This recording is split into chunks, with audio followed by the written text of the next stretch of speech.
Can you guess what I did on reality TV? Hopefully this will give you a clue. But back in 2008, I was a semi-finalist on Britain's Got Talent. So enough of my belly, now it's me. And this one I do want to take seriously, as I think it's a really important subject that we're looking at. Is what is reality TV like on your mental health? Does reality TV make you mentally ill, or does it attract people that are mentally ill? It's kind of chicken and egg situation, but there is no doubt whatsoever that reality TV has an impact on your mental health. It's such a huge part of people's lives, and especially people from working class families and poorer families, because it is that dream at the end of the day. You might not know anyone who, for me, who could help me make a documentary on belly dancing in Egypt, who could help me dance worldwide, who could make me a professional dancer, now journalist, using my contacts. So I do have a lot to thank for reality TV and to Simon Cowell, because I mostly had a brilliant experience. But like any big experience, there are downsides, and some quite dark downsides. Now, I've experienced Britain's Got Talent. So in England, that's the ITV show at the moment. When I was in it was Simon Cowell, Piers Morgan and Amanda Holden. And now the judges change as well. But also there's all sorts of reality TV at the moment. So Love Island is really prominent at the moment, because sadly there's been 2 suicides of former Love Island contestants. So it's a really important subject about reality TV. Hi David, and the potential impact it can have on your mental health. Do comment with what you think on it. So Heather Duggan on my Facebook page at Mama May Blog said that maybe reality TV attracts mentally ill people, and I do think that could there could be some sense in that, definitely, as it's that dream of escaping, that dream of something magical happening. And for me, like many others, something magical did happen overnight. So if you hadn't guessed already, I was belly dancing on Britain's Got Talent. And then and it really did change my life. It doesn't change your life forever, but it does for a little bit. But that's where I feel that people struggle, because you suddenly have this game changer in your life. You go from kind of always working hard, rehearsing dance, doing lots of things, to suddenly being famous overnight, without much support. And suddenly you're famous, and then the next minute you're gone again, and all the media is no longer interested in you. So to sustain yourself in reality TV is really hard. So my husband, he was on MasterChef, and he's actually managed to create a catering company, Pop Up North, off the back of that. And for me, I ran belly dance schools, and also I used my contacts to get work experience in the media and to get me into journalism.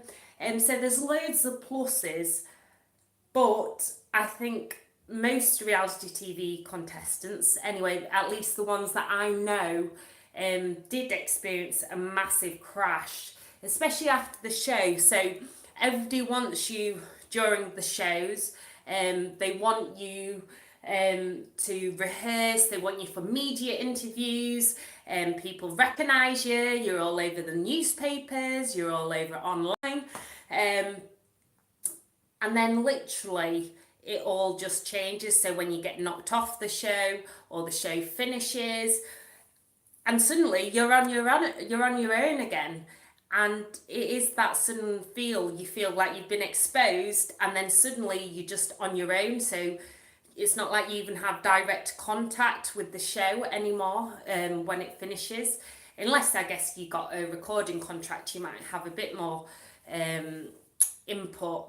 But I know for me and for many others, it's a sudden like breakup, and you get put in touch with one of their agents who get you gigs and take a commission for about 6 months after, I think it was.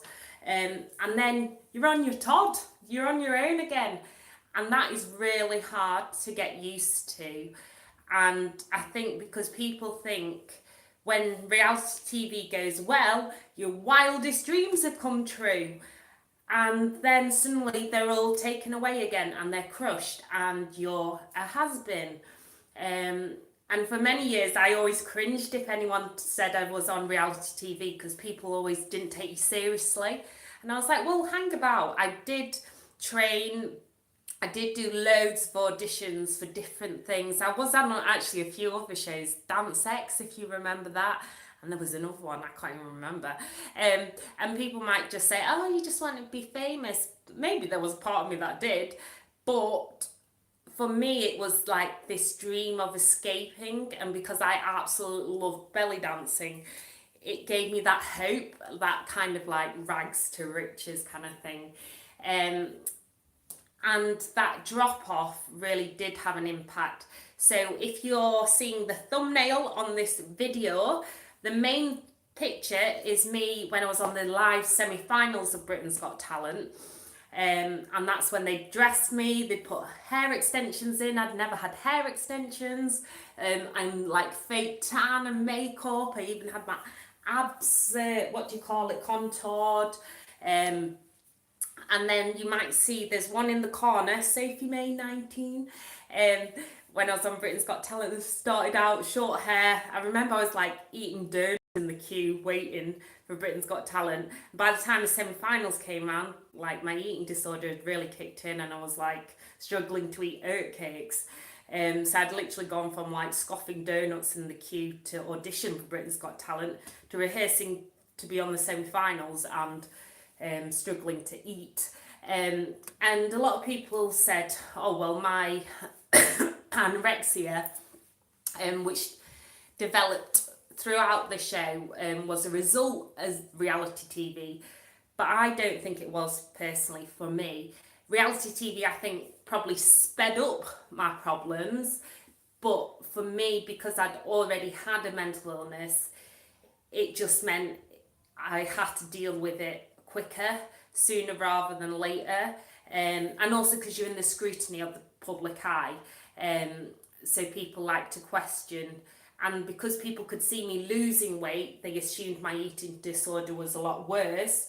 And once I did lose a lot of weight, it wasn't any worse than it had been in the past. It was just different. It manifested itself in different ways. So I went from this kind of like plain faced Jane to suddenly like going on sunbeds and finding out what hair extensions were. This is now my natural hair. And there is no doubt it did have a negative but also positive impact on your mental health. But where I think it could do better, and I can't speak for Love Island because I've never been on it and never really want to go on it. I'm really not strong enough for that anymore. But you get people, and obviously you're made into characters on reality TV. So I was the cute little belly dancer. But they could have easily made me this like strong, sexy diva type. So you become these characters and then you're suddenly at home on your own, and it's really lonely because you don't know who your friends are. People want to be friends with you who've always been nasty to you because you're in the press. And yeah, I think it can be really difficult, and I think there should be more support. So it's not like once you're off the show, that's it, it's all gone. So all the focus is on you during the time and then it's just gone. Because actually there needs to be some aftercare for sure, and some check-ins and support, because what I find is that when it comes to their media, they're more bothered about getting the stories in the paper than the impact of those stories on you, which I'm not saying is right or wrong, but to bear that in mind, so I had a big expose in the paper and I was mortified, but there was no support. There was like nobody guiding me of what to say. I just knew I'd heard people say no comment. So I went along those lines, but there's no support because I felt they wanted you to get a big article expose in the paper. So I really think if you are thinking of going on reality TV, really think about it, because my experience, I was lucky because I got through the rounds and I got into the semi-finals and all the judges were really positive, and that was lucky, but it still impacted my mental health. Doesn't like it. Okay, Harry. I liked it though, but Jasmine doesn't. Okay. You eat They're it. eating Jaffa Cake Alpen bars in the background. The kids I like it, Mama. Yeah. But I'd love to know what you think with reality TV and mental health. I really hope after all these tragic cases recently that there's more support out there for people, and professional guidance where the contestants are actually in the people's minds rather than getting the best coverage or the best scoop, the best story. Because no matter what people look like on reality TV, whatever they're painted out to be, that's not necessarily the actual person. And I do think we need more protection and more support, and we can't just discriminate people who go on reality TV, because at the end of the day it changed my life. I would not know all the contacts that I have now if I hadn't got that access through reality TV. But that said, a lot of people won't do work experience. They've just kind of thought that it would all change overnight and everything would be okay forever, and it's really not. And you can definitely experience a crash. So I think people and shows need to be responsible for people, not just in the run up and during, but definitely the aftercare, because that's when you have all the different crashes and you feel lonely and you feel a fool. There's so many different emotions that you feel when you've gone from this heightened fame to then nothing. Anyway, I'd love to know your thoughts, so please do comment, and I will see you all on Friday. So peace, love, and shimmy.